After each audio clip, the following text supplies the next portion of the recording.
saya Angela Fresadora, nomor BP 191106-2013. Di sini saya akan menjelaskan tentang taharoh dan implementasinya dalam kehidupan sehari-hari. Taharoh. Taharoh menurut bahasa artinya bersih, sedangkan istilah taharoh itu adalah bersih dari hadas dan najis. Selain itu, taharoh juga bisa dikatakan sebagai mengerjakan pekerjaan yang memperbolehkan sholat berupa wudhu, mandi wajib, tayamum, dan menghilangkan najis. Allah Subhanahu wa Ta'ala itu mencintai kebersihan. Kita sebagai umatnya untuk menemuinya pun harus dalam keadaan bersih, sehingga hukum dari taharoh ini adalah wajib bagi setiap mukallaf lelaki dan perempuan. Selain itu juga ada sabda Nabi Muhammad yang artinya kebersihan itu adalah sebagian dari iman, hadis riwayat Muslim. Untuk melakukan taharoh ada beberapa syarat wajib yang harus kita penuhi, yaitu yang pertama Islam, yang kedua berakal lalu balik, masuk waktu untuk mendirikan sholat fardu, tidak lupa, tidak dipaksa, berhenti dari haid dan nifas, ada air atau debu dan tanah yang suci, berdaya melakukan mengikuti kemampuan. Selain itu, taharoh dibagi menjadi dua macam, yaitu ada taharoh lahir dan taharoh batin. Taharoh lahir itu adalah suci dari najis dan hadas yang dapat dihilangkan dengan cara dicuci menggunakan air mutlak, yaitu air yang suci serta menyucikan. Sedangkan taharoh batin adalah membersihkan jiwa dari pengaruh-pengaruh dosa dan maksiat, seperti iri, penipu, sombong, ujub, dan ria. Sedangkan berdasarkan cara melakukan taharoh itu dibagi menjadi beberapa macam bentuk, yaitu ada wudhu, tayamum, mandi wajib, dan istinja. Yang pertama adalah wudhu. Wudhu menurut bahasa berarti bersih, sedangkan menurut istilah adalah membasuh anggota badan tertentu dengan menggunakan air suci yang menyucikan atau air mutlak, dengan tujuan untuk menghilangkan hadas kecil sesuai dengan syarat dan rukunnya. Syarat sah wudhu. Wudhu seseorang dianggap sah apabila memenuhi syarat, yaitu yang pertama beragama Islam, kedua sudah mumayyiz, yaitu bisa membedakan mana yang benar dan mana yang salah, yang ketiga tidak berhadas besar dan kecil, yang keempat memakai air yang suci dan menyucikan, yang kelima tidak ada sesuatu yang menghalangi sampainya air ke anggota wudhu, seperti cat atau getah. Sedangkan rukun wudhu adalah hal-hal wajib yang harus dikerjakan dalam wudhu, yaitu yang pertama niat berwudhu di dalam hati bersamaan ketika membasuh muka. Yang kedua membasuh seluruh muka. Yang ketiga membasuh kedua tangan sampai siku. Yang keempat mengusap dan menyapu sebagian kepala. Yang kelima membasuh kedua kaki sampai mata kaki. Dan yang terakhir adalah tertib, yaitu berurutan dari awal sampai akhir. Sunnah wudhu. Untuk menambah pahala dan menyempurnakan wudhu seseorang, itu ada beberapa sunnah yang dapat kita lakukan. Yang pertama, membaca 2 kalimat syahadat. Yang kedua, membaca taus dan basmalah. Yang ketiga, berkumur-kumur bagi seseorang yang tidak berpuasa. Yang keempat, membasuh dan membersihkan lubang hidung. Yang kelima, menyapu seluruh kepala. Yang keenam, membasuh sela-sela jari, tangan, dan kaki. Yang ketujuh, mendahulukan anggota wudhu yang kanan daripada yang kiri. Yang kedelapan, membasuh anggota wudhu 3 kali. Yang kesembilan, mengusap kedua telinga bagian luar dan dalam. Dan yang kesepuluh adalah membaca doa sesudah wudhu. Selain itu, ada beberapa hal yang dapat membatalkan wudhu seseorang. Yang pertama, keluarnya sesuatu dari kubul atau kemaluan tempat keluarnya seni atau dari anus, baik itu angin maupun cairan. Yang kedua, bersentuhan kulit antara laki-laki dan perempuan tanpa pembatas.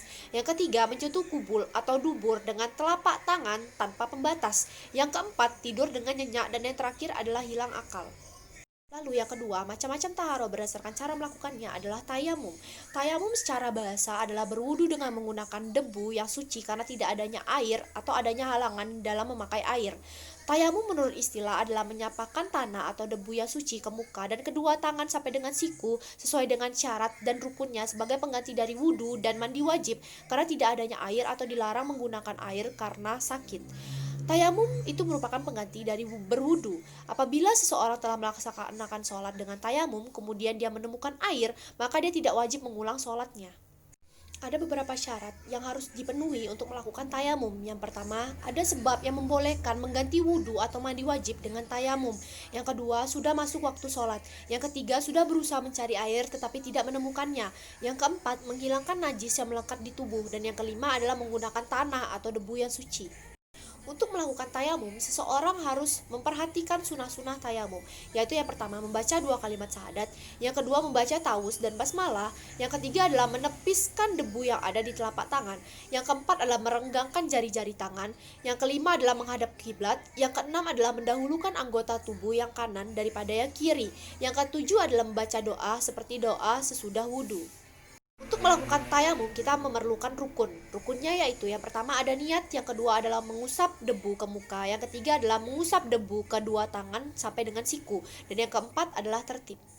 Selain itu, ada beberapa hal yang dapat membatalkan tayamum, yaitu yang pertama, semua hal yang membatalkan wudhu itu juga dapat membatalkan tayamum. Yang kedua adalah apabila seseorang sebelum sholat menemukan air yang suci dan mensucikan. Yang ketiga adalah murtad atau keluar dari Islam.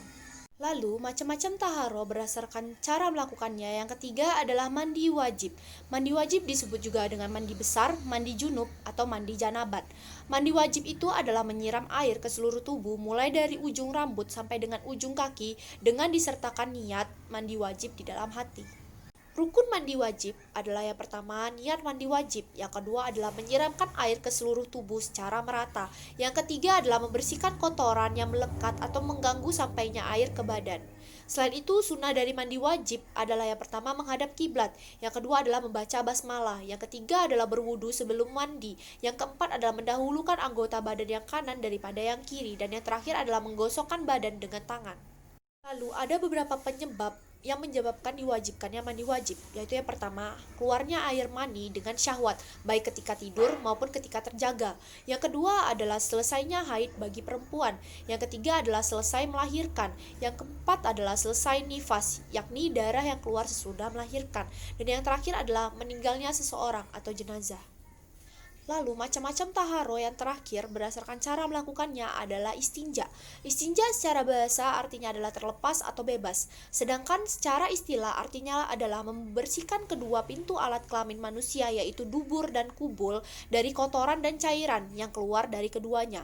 Istinja ini hukumnya adalah wajib. Lalu ada beberapa hal yang dilarang ketika kita melakukan buang air besar, yaitu yang pertama dilarang menjawab azan, yang kedua dilarang menjawab salam, yang ketiga adalah bila bersin hendaknya memuji Allah dalam hati saja, tidak boleh menjawab dengan suara yang keras. Lalu yang keempat adalah dilarang mengucapkan kalimat-kalimat zikir, dan yang terakhir adalah dilarang sambil makan maupun minum. Dalam melakukan istinja, ada beberapa alat yang dapat kita gunakan, yaitu yang pertama air. Lalu apabila kita tidak memiliki air, kita dapat menggunakan batu, kertas atau tisu, serta dedaunan yang tidak biasa dimakan. Tata cara istinja, yaitu yang pertama, membasuh tempat keluarnya najis dengan menggunakan air hingga bersih. Lalu yang kedua adalah jika tidak sekurang-kurangnya dengan 3 buah batu atau 3 sisi sebuah batu. Jika tidak ada batu, dapat digunakan benda lain asal dia tidak keset maupun keras. Lalu ada beberapa fungsi dan manfaat dari taharoh. Yang pertama itu fungsi taharoh. Fungsi dari taharoh itu adalah membiasakan kita hidup sehat dan bersih. Lalu yang kedua adalah membiasakan hidup yang selektif. Yang ketiga adalah sebagai sarana untuk berkomunikasi dengan Allah Subhanahu wa Ta'ala melalui sholat. Yang keempat adalah sebagai sarana untuk menuju surga. Dan yang terakhir adalah menjadikan kita dicintai oleh Allah Subhanahu wa Ta'ala. Kemudian, manfaat utama dari taharoh ini adalah untuk membersihkan badan, pakaian, dan tempat dari hadas dan najis ketika hendak melaksanakan suatu ibadah. Selain itu, ada beberapa manfaat lain dari taharoh, yaitu yang pertama, dengan bersih badan dan pakaiannya, seseorang akan tampak cerah dan enak dilihat oleh orang lain, karena sesungguhnya Allah Subhanahu wa Ta'ala itu mencintai kesucian dan kebersihan. Lalu yang kedua, menunjukkan seorang memiliki iman yang tercermin dalam kehidupan sehari-harinya, karena kebersihan itu adalah sebagian dari iman. Lalu yang ketiga, seorang yang menjaga kebersihan baik badan, pakaian, ataupun tempat yang ia tinggali tidak mudah terjangkit penyakit. Lalu yang terakhir, seorang yang selalu menjaga kebersihan baik dirinya, rumahnya, maupun lingkungannya, maka ia akan menunjukkan cara hidup yang sehat dan disiplin. Lalu di sini saya akan menjelaskan tentang 4 keadaan air dalam taharoh. Yang pertama itu adalah air mutlak. Air mutlak adalah air yang belum mengalami proses apapun, air yang masih asli dan sah digunakan untuk bersuci, yaitu untuk berwudu dan mandi janabah. Ada beberapa air yang termasuk dalam golongan air mutlak, yaitu yang pertama air hujan, yang kedua air laut, air salju, air embun, air zam-zam, air sumur, serta air sungai. Ada air musta'mal. Air musta'mal ini artinya adalah air bekas yang sudah pernah dipakai untuk bersuci, yang kemudian bisa saja masuk kembali ke dalam penampungan. Kata musta'mal berasal dari kata istakmala yastakmilu, yang bermakna menggunakan. Maka air musta'mal ini artinya adalah air yang sudah digunakan untuk melakukan taharoh, yaitu berwudu atau mandi janabah. Yang ketiga adalah air yang tercampur dengan barang yang suci. Hukumnya tetaplah suci, seperti air yang tercampur dengan sabun, kapur, barus, tepung, dan yang lainnya, selama nama air itu masih melekat padanya. Namun apabila air telah keluar dari karakternya sebagai air mutlak atau air murni, air itu hukumnya suci namun tidak mensucikan. Contohnya adalah air susu. Lalu yang keempat adalah air mutanajis. Air mutanajis ini adalah air yang sudah tercampur dengan barang atau benda yang najis. Hukum dari air ini kemungkinan ada dua, yaitu bisa ikut menjadi najis atau sebaliknya. Keduanya tergantung dari apakah air itu mengalami perubahan atau tidak setelah tercampur dengan benda yang najis.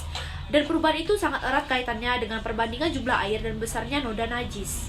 Agar kita bisa menilai apakah air yang sudah kemasukan benda najis ini ikutan najis atau tidak, para ulama membuat beberapa indikator, yaitu rasa, warna, dan aromanya. Apabila berubah rasa, warna, dan aroma, maka air tersebut ikut menjadi najis. Tetapi apabila tidak berubah warna, rasa, dan aroma, maka air tersebut tidak ikut najis atau masih suci. Jadi di sini juga akan membahas tentang hadas dan najis. Jadi yang pertama adalah hadas. Apa sih hadas itu? Hadas menurut bahasa artinya adalah berlaku atau terjadi. Menurut istilah, hadas adalah sesuatu yang terjadi atau berlaku yang mengharuskan seseorang bersuci atau membersihkan dirinya sehingga sah untuk melaksanakan sholat. Ada berbagai macam hadas dan cara mensucikannya. Yang pertama itu ada hadas kecil. Hadas kecil itu adalah sesuatu yang terjadi dan mengharuskan seseorang berwudu apabila ingin melaksanakan sholat. Contoh dari hadas kecil ini adalah tidur nyenyak, menyentuh kubul atau dubur dengan telapak tangan tanpa pembatas, hilang akal, dan keluarnya sesuatu dari kubul atau dubur. Lalu yang kedua, macam-macam dari hadas adalah hadas besar. Hadas besar ini adalah sesuatu yang keluar atau terjadi sehingga mewajibkan seseorang untuk mandi besar atau junub. Contohnya itu adalah keluar darah haid, nifas, dan bersetubuh. Lalu kita lanjut ke pengertian najis. Najis menurut bahasa adalah sesuatu yang kotor, sedangkan menurut istilah adalah sesuatu yang dipandang kotor atau menjijikan yang harus disucikan karena menjadikan tidak sahnya melaksanakan sesuatu. Berdasarkan berat dan ringannya, najis dibagi menjadi 3 macam. Yang pertama itu adalah najis mukhafafa. Najis mukhafafa ini adalah najis ringan. Contohnya adalah air kencing bayi laki-laki yang belum berumur 2 tahun atau belum makan apa-apa kecuali air susu ibunya. Cara membersihkannya adalah cukup mengusapkan atau memercikkan air pada benda yang terkena najis. Lalu yang kedua adalah najis mutawasitah. Najis mutawasitah ini adalah najis sedang. Yang termasuk dari najis mutawasitah ini adalah yang pertama air kencing, darah, nanah, dan kotoran hewan. Najis mutawasitah ini dibagi lagi menjadi 2, yaitu yang pertama najis hukmiyah, yaitu najis yang diyakini ada tetapi zat, bau, warna, rasanya tidak nyata. Contohnya itu adalah air kencing yang telah mengering. Cara mensucikannya itu adalah dengan mengalirkan air pada benda yang terkena najis tersebut. Yang kedua itu adalah najis ainiyah. Najis ainiyah ini adalah najis yang nyata, warna, baunya, zatnya, serta rasanya. Cara mensucikannya ini adalah dengan menyiramkan air hingga zatnya hilang, warnanya hilang, rasanya hilang, serta baunya juga hilang. Yang terakhir adalah najis mughalazah. Najis mughalazah ini adalah najis berat. Contohnya adalah najisnya anjing dan babi. Adapun cara mensucikannya adalah dengan menyiramkan air suci yang mensucikan sebanyak 7 kali ke tempat yang terkena najis tersebut. Kali pertama itu dicampur dengan tanah atau debu sehingga hilang zat, warna, rasa, serta baunya. Jadi kesimpulan saya dari penjelasan kali ini yaitu kita harus melakukan taharoh setiap harinya, harus dibiasakan. Karena dengan membiasakan taharoh, kita artinya membiasakan hidup yang bersih dan sehat sebagaimana yang diperintahkan oleh agama. Taharoh juga merupakan sarana untuk berkomunikasi dengan Allah Subhanahu wa taala. Taharoh ini dapat kita lakukan sehari-hari, contohnya adalah dengan membersihkan badan, pakaian, serta tempat ibadah kita sehingga bersih dari hadas dan najis. Sekian penjelasan saya. Assalamualaikum warahmatullahi wabarakatuh.